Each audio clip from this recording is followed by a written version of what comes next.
thought the defense again allowed for us to have the kind of cushion that we needed, even when we had that lull in the second quarter, to hold an NBA team to 23 or less points in 3 quarters, 2 games in a row, and then hold them under 90 points. Like that to me is a pretty cool accomplishment. And that's what we want to do every night, is have our defense create our offense. And I thought we responded out of halftime. The starters came out and just increased the lead, increased the momentum, got a bunch of stops, and it changed the game coming out of halftime. And then in the fourth quarter, our second team was able to maintain it.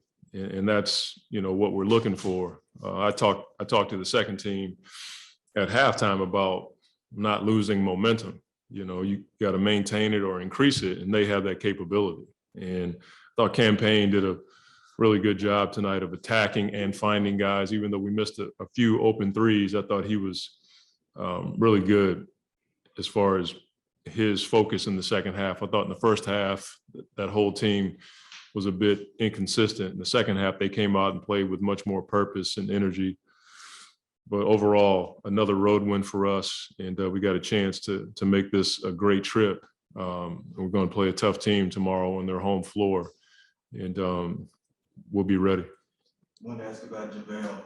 I know there's some things that he can do and has done already this year, but I thought tonight that may have been the best game tonight. Yeah, he's so doggone long. Like after the first 3 or 4 minutes, he gets his second wind, and then you see his athleticism, the finishing around the basket, the shot blocking. I thought he was much better tonight, not just blocking shots, but distracting shots. And for whatever reason, when he comes back in that second and third stint, he has a ton more energy. And we talked about that, like, to start the game, he can get a bit winded at times because the game is moving faster, but his second and third stints tonight were huge. And I thought his defense at the rim was the best it's been all year, especially for a team that attacks the basket like Houston does. And then his finishing tonight was pretty good, other than that sky hook he took from the free throw line. If I had hair, I would have donated it. Okay. I saw you look over at Coach Bryant after he had a 3-point play, and you kind of looking like, okay, yeah, this is. That's who he is, yeah. And it's been 11 games. It takes a minute. He's been a reserve, now he's been a starter. He's playing with so many groups. Trying to figure out how you set a pick and roll for Chris is different than Campaign. So those are things that he's had to learn on the fly, and he's done it before. It's just a matter of getting used to these different groups. Talk about setting the tone. Devin, 16 in the first quarter, 10 in the third. How big was he in terms of that setting that tone? Yeah, I thought he was going to have one of those crazy nights. He probably could have if he played more minutes. But it certainly set the tone for us. He was hitting it within the offense. He was hitting it with his own skill package. And to do that on the road gives you a ton of energy, especially when you're getting the stops that we were getting in the first quarter. They scored 23 points. And I thought his offensive production was a catalyst for the good start we had. You mentioned last about Minnesota, and I know that still got time to dive into them even up into the game, but how big would it be to get that one there and finish it out 3-0? Anytime you get a win in the league, it is hard. We as coaches talk about it all the time. Winning one game. To win road games is really hard. And so if we can go up to this arena tomorrow and play the style of basketball that we're accustomed to playing, understanding that, we're going to face a team that had a tough game the other night. So we're going to, get energy and focus and grit from them. But it'd be great to close out this road trip with a win and have this kind of record on the road. Glad to have one last thing. Longest winning streak for you guys under you, 8. this was the 8th straight win. The other one was in the bubble. For me, I don't take them for granted.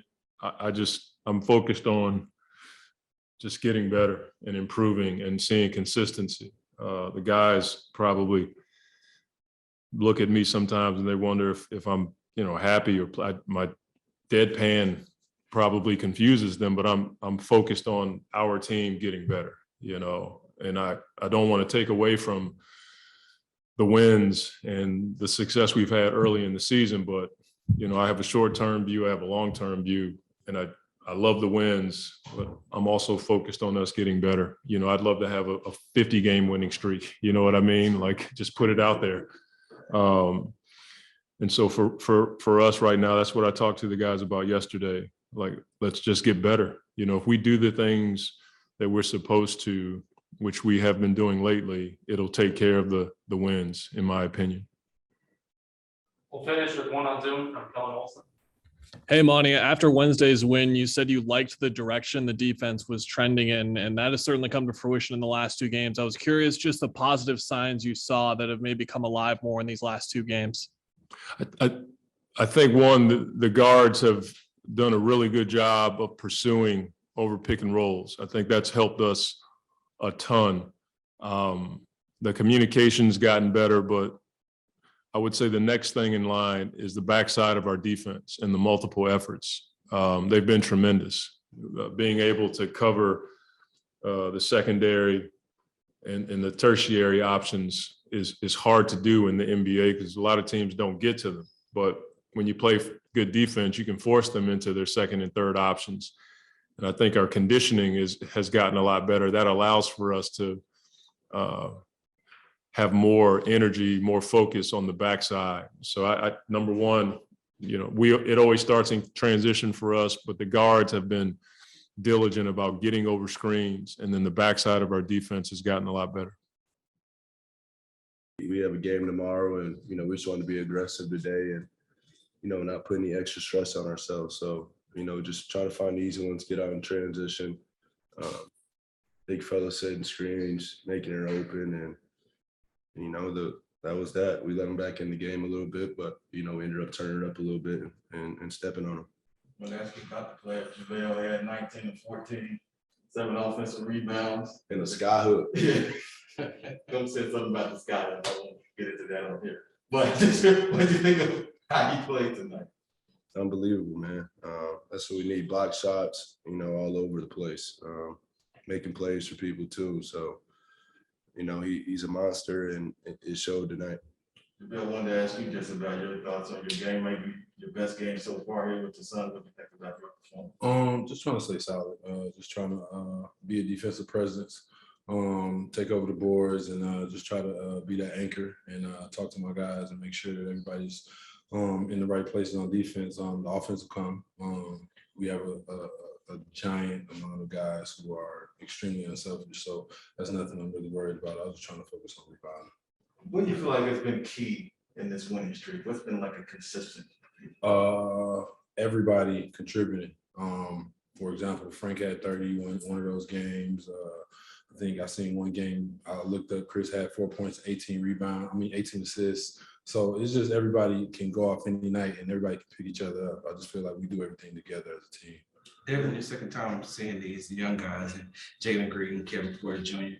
What advice would you give to them, and do you feel like they're like right there on the cusp?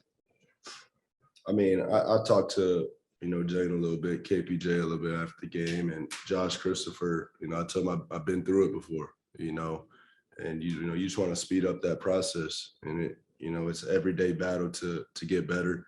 The talent's there, but it's going to take chemistry, and it's kind of hard to figure it out when you're a young player and everybody's still trying to figure out themselves on the court. But it's going to happen, and it can turn around and it can change at any moment. So just an everyday grind. It's an everyday approach.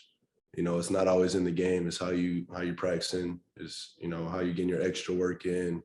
It's everything. Everything adds up. So you can't cheat the grind. They're similar to me where they're getting an opportunity to play, which is the best thing for a young player. They're getting the chance to play through mistakes. So their development is going to be very, very well. Devin, wanted to ask This is the longest winning streak of a coach. Yeah, 8-0 in the bubble, and now 8-0 now. Just that, thinking back to that bubble, to how things have changed so much for you guys. What's it say about coaching this and his role in that? I mean, yeah, I mean, that was all on coach, man. We developed a culture, you know, just the things that JaVale was speaking on, just, you know, the team effort, everybody getting involved. You don't know who it's going to be each night. That starts in practice. That starts with everybody trusting each other. And that starts with Coach Monty. You know, he's developed that culture for us, and all the players have bought in, and it turned out well for us. And, you know, we're winning basketball games. And I think the good part about it, you know, we're continuously getting better. Adding new players to the team, we're still getting better. So that's the name of the game. Along those same lines, JaVale, what does it mean to you to have Coach Williams call up on you and you be ready right there? I mean, it means a lot. I've always just honed myself as the ultimate professional, so I just try to make sure that I'm ready for any situation that's thrown at me. Whatever coach needs me to go out there and do, I'm willing to do. Willing to be that vet on the bench, or that vet coming out to start. Whatever the team needs me to do, I'll do. Can you talk about, Go ahead. I just want to say, can you talk about the team leadership? I know you have Devin sitting right there, but Chris Paul as well. How much of a leader, or how much does he talk to you as one of the leaders of this team? A lot. Chris Paul is one of the great basketball minds in this game. The way he sees the floor, the way he sees what's going to happen or what could happen is truly amazing. He has a habit of telling you what's going to happen on the court before you even see what's going to happen. So I'm honored to be here, and I'm really excited of things to come. Devin, you know, you guys go up by 7 at the half. How do you not allow any type of laziness or lackadaisicalness in that second half? I mean, we've had parts of the season where we've done that, and it's just been a point of emphasis for us, you know, to, you know, close out games when we have leads on teams. Just, you know, open it up, stay solid, you know, don't get out of character and do things that we don't do. You know, what coach says, don't play with the game. And, you know, that was a product of tonight.